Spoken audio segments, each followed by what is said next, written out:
من همونی هم که توی بانه توی برف گرفتار شده بودم. محمود نیکنام هستم و هنوز سفرم تموم نشده. من الان در کشور ترکیه هستم و 2 روزه اینجا توی برف و سرمای شدید گرفتار شدم. خب همینجور که میدونید سفر ما از تهران استارت و تمام مسیرم گردنه و برفگیر هستش. هر چقدر حرکت میکنه این گردنه ها تموم نمیشه. الان ساعت 5 بعد از ظهر هستش که من توی این گردنه خیلی سخت گرفتارم. واقعا روز سختیه دارم میرم و برف شدید که اصلا عموم نمیده که و این صحنه رو ببینید تو خونه بشینید کامنت های منفی برام بنویسید، چون آدم های ضعیف اصلا اهل مبارزه نیستن.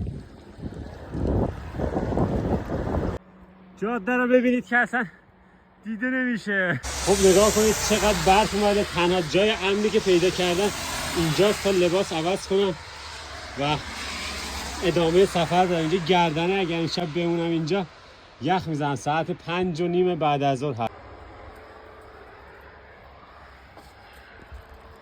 اوه ببینید امروز با این برف چیکار کنم. هنوز تا شهر هم 20 کیلومتر مونده پرورین شهر. خب ببینید که کلام چجوری یخ زده. برف همچنان داره میباره. انرژی مثبت یادتون نره.